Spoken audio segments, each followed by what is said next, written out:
Domingo, dia 8 de junho de 2025. Sejam todos muito bem-vindos, meus amigos, a mais um vídeo do canal Terra Brasilis News. Tudo bem com vocês? Desejo que sim. Acho que hoje está tudo direitinho, imagem, som, penso eu, né? Se não tiver, me desculpem, mas vamos aos assuntos. Enquanto a esquerda tem a mídia, o Supremo e a máquina pública, o mito tem o povo. E qual é o valor do povo?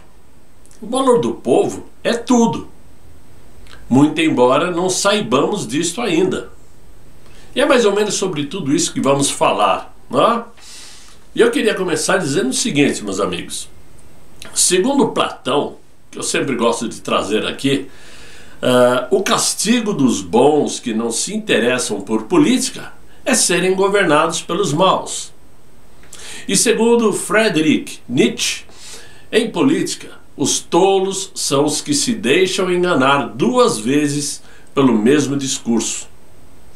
Essas duas frases célebres basearam todo o vídeo que eu vou fazer hoje, porque certamente a política é o que se faz necessário para evitar o caos maior da natureza humana.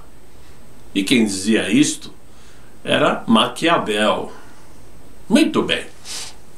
A autorização para que a TV PT, canal oficial da legenda esquerdista, transmita ao vivo o interrogatório do nosso presidente Jair Messias Bolsonaro amanhã, segunda-feira, gerou reações por meio político e jurídico. Além de Bolsonaro, serão ouvidos também outros 7 réus do chamado Núcleo 1. E muito embora as oitivas sejam públicas e também transmitidas pela TV Justiça e pelo canal do Supremo Tribunal no YouTube, a cobertura simultânea e com linguagem editorial por parte de um canal partidário de esquerda provocou, evidentemente, críticas de diversos setores da sociedade. Até mesmo quem não é de direita criticou. A oposição acusa o PT de usar a estrutura do processo judicial para fins políticos e eleitorais, apontando que a iniciativa compromete a imagem de imparcialidade do Supremo. Que cá entre nós, a imparcialidade lá no Supremo já não existe desde 2019, né? Quando tudo começou. É inaceitável que o partido do atual inquilino do Palácio do Planalto transmita com exclusividade um julgamento contra seu principal adversário político. Muito embora, em minha opinião, o atual inquilino do Palácio não é páreo, não é concorrente de Jair Messias Bolsonaro. A imprensa diz isto. Muito bem. Diversos parlamentares da oposição então contestaram essa situação e que nada adianta, porque a decisão é do Supremo. Juristas ouvidos pela imprensa alertaram que, embora a transmissão seja legal, a utilização partidária de um conteúdo judicial pode sim interferir diretamente nos pleitos de 2026. Claro que vai, porque eles vão usar isto. O PT tem promovido a transmissão como um evento de mobilização política. Eu, que às vezes sou obrigado a assistir alguns vídeos da esquerda, até para poder entender como eles agem, como eles pensam, estou vendo o pessoal todo entusiasmado, todos estão celebrando, né? Aquele evento de Copa do Mundo para julgar e condenar o mito, né? Em postagens nas redes sociais, por exemplo, o partido incentivou a sua militância a assistir aos depoimentos com frases como "prepare a pipoca", né? Tratando o julgamento como um espetáculo público e, obviamente, antecipando o que provavelmente acontecerá. Uma atitude que gerou novas acusações de oportunismo pelos políticos de oposição. Com um olhar assim mais otimista de minha parte, tudo isso mostra a grandeza e a força de Jair Messias Bolsonaro. Temos que olhar pelo lado positivo. onde diversos atores políticos, atores contrários à nossa verdadeira democracia, não essa de hoje, a antiga, se unem para derrotar um único homem, ou um único homem, que mesmo cansado e abatido, vai de cara limpa e com a coragem dos justos enfrentar seus algozes na manhã, no dia de amanhã, segunda-feira. E talvez isto acabe servindo até para que o Brasil e o mundo entendam de uma vez como funciona a democracia petista do Brasil do amor. Todos poderão assistir e tirar suas conclusões, claro, mas todos também ouvirão as palavras de Jair Messias Bolsonaro. Não importa o resultado, mas importa sim a certeza de que Jair Bolsonaro sabe que possui uma legião majoritária e incontestável de seguidores, não somente por ele ter sido o melhor presidente do Brasil, possivelmente, e não lembro de outro que tenha conseguido em tão curto espaço de tempo, em 4 anos somente, promover o patriotismo e o orgulho de ser brasileiro como o Jair Bolsonaro conseguiu até novembro de 2022. Dezembro eu não conto porque ele se afastou em dezembro. Muito bem. Mas todos, obviamente, seguem Jair Bolsonaro, como eu disse, não por ele ter sido o presidente, mas sim porque ele é uma pessoa simples, é uma pessoa autêntica e de vida ilibada, coisa muito raro, para não dizer raríssimo, na vida política do Brasil, ou de quase todo mundo, Agora, mudando um pouco de assunto, ontem todos nós, aqui na América Latina pelo menos, fomos surpreendidos com a notícia de que Miguel Uribe, que é um pré-candidato à presidência da Colômbia e mais forte concorrente do esquerdista Gustavo Petro, sofreu um atentado à bala em Bogotá. Levado ao hospital, foi operado, mas ainda luta pela vida. Seu estado, como diz a imprensa, é de extrema gravidade. Muito bem, chocou a todos, evidentemente. Mas o que importa nisso tudo? O que importa é que este é o modus operandi da esquerda, que já nos deu vários exemplos recentes, com o atentado contra, por exemplo, Jair Messias Bolsonaro, contra Donald Trump, só para citar os mais comentados entre nós. Fora tantos outros que foram mais bem-sucedidos e levando à morte qualquer um que contestasse ou que contestaram o poder. Dito isto, é bom sempre lembrar que não lutamos contra a esquerda com as mesmas armas em pé de igualdade, pois não bastam armas ou a força bruta, mas sim a caneta que inocenta a esquerda e pune com severidade somente a direita, principalmente aqui no Brasil, Hoje está mais claro que nunca que se tornou imperativo transformar a América Latina em um continente vermelho, para se contrapor à força dos Estados Unidos, geopoliticamente falando. E para isso, qualquer líder de direita que apareça precisa ser abatido com a crueldade que for necessária, desde que os objetivos sejam atendidos. E como lutar contra isto? Pois é, hoje nós sabemos que o Supremo Tribunal se transformou numa espécie de Assembleia Constituinte, pois o que decidem vira lei. O Supremo se transformou na polícia das polícias, pois determina quem é culpado, sem mesmo uma investigação adequada, e prende sem dar ao condenado o devido e óbvio direito à livre defesa, que todos os condenados têm direito. E temos como exemplo todos os inocentes presos por conta daquele dia 8 de janeiro e do próprio presidente Jair Messias Bolsonaro. Mas isto já se transformou em história requentada. E por isso mesmo temos que olhar para frente e imaginarmos como reverter esse estado de coisas.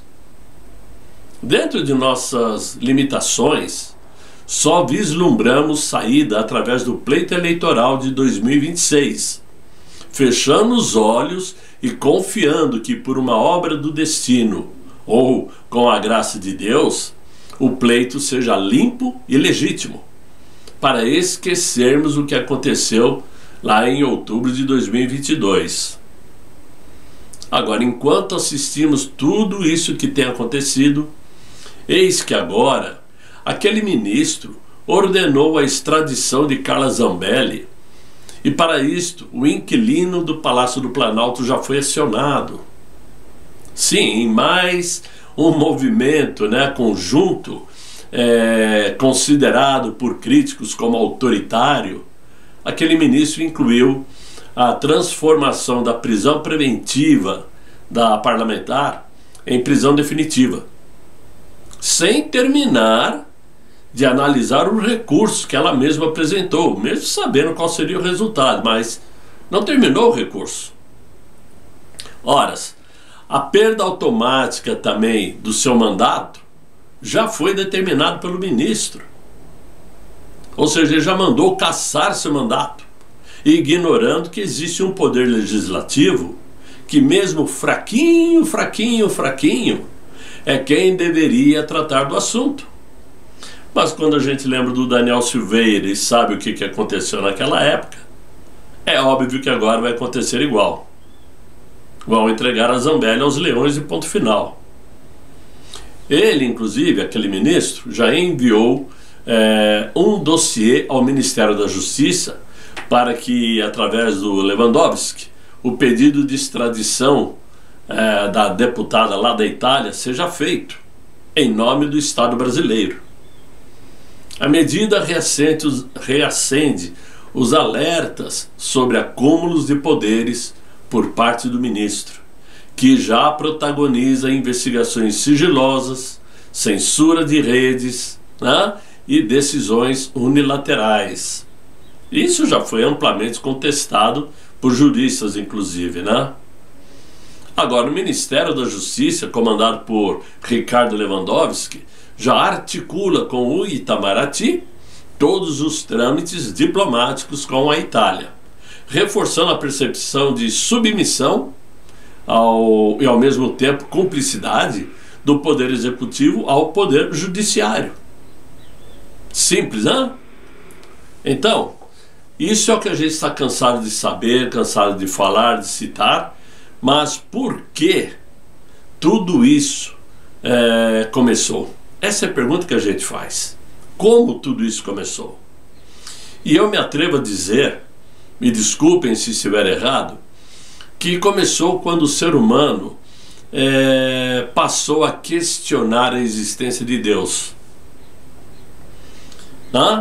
E começou a abrir mão também de sua própria fé. Os resultados políticos não passam de uma mudança natural de quem ignora o que é certo e o que é errado em prol de vantagens pessoais. Para nossa infelicidade, o Brasil vai se afastando da fé cristã. E até mesmo o tal censo que saiu aponta isto. A queda no número de católicos e a desaceleração entre os evangélicos marcam hoje o avanço da descrença e do ateísmo no perfil religioso no país.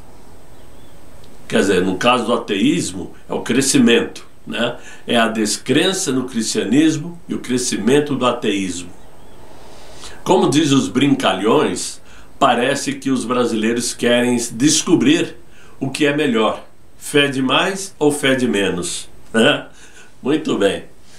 Claro que o Brasil ainda segue sendo majoritariamente cristão, mas os dados do Censo Demográfico de 2022 revelaram uma mudança preocupante para quem acompanha a presença da fé dos brasileiros. Segundo os dados divulgados pelo IBGE, os católicos perderam cerca de 10% de fiéis desde 2010 até 2022. O menor índice já registrado, ou melhor, o maior índice já registrado, 10% de perda. O número de católicos ainda ronda a casa dos 100 milhões de brasileiros, mas evidencia uma tendência de perda contínua de fiéis, especialmente entre os mais jovens e nas grandes cidades. Já o crescimento do segmento evangélico também perdeu força. Embora tenha subido de 21% para 27% da população no mesmo período, 2010 a 2022, o avanço foi mais fraco desde a década de 1960. Especialistas apontam que disputas internas, escândalos e forte polarização dentro das igrejas podem ter contribuído para o freio da expansão.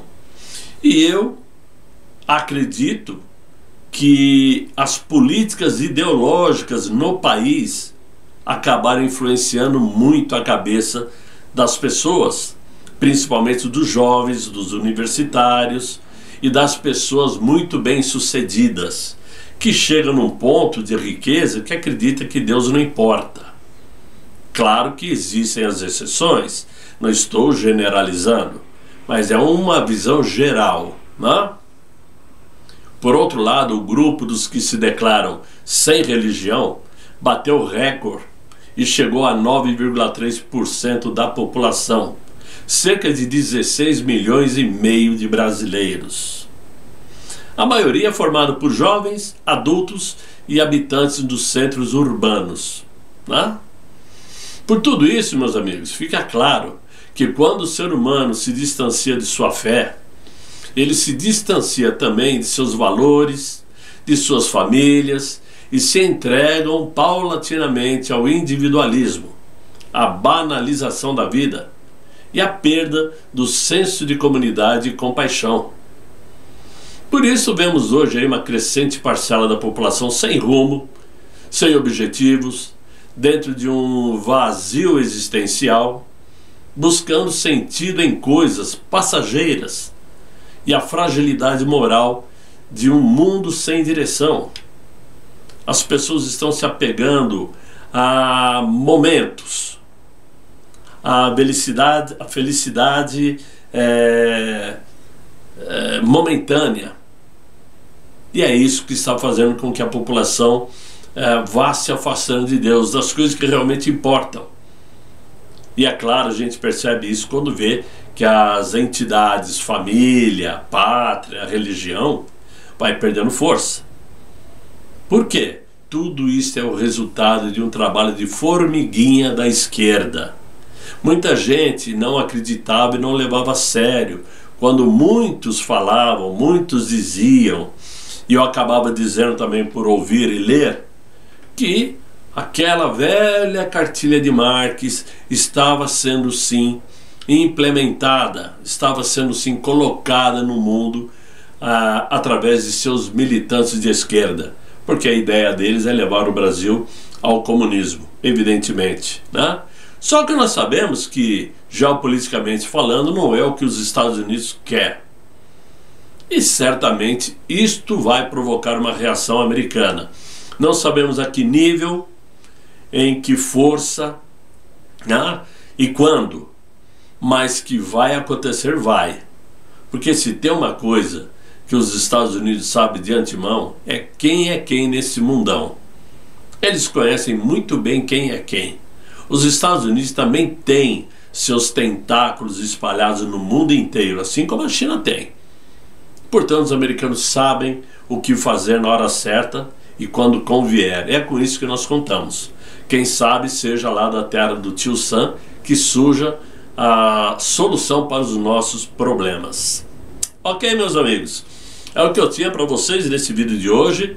Espero que vocês tenham gostado. Quero pedir para que vocês deixem os likes, se inscrevam no canal, convidem os amigos para me ouvir, né? E espero que, como eu falei, a imagem e o som esteja melhor hoje. E peço para que vocês... Peço não, desejo a vocês um excelente final de domingo, muito bom descanso e até amanhã, segunda-feira, que vocês levantem com o pé direito e com Deus na cabeça. Fiquem todos muito bem, fiquem com Ele e até amanhã, se Deus quiser. Tchau, tchau.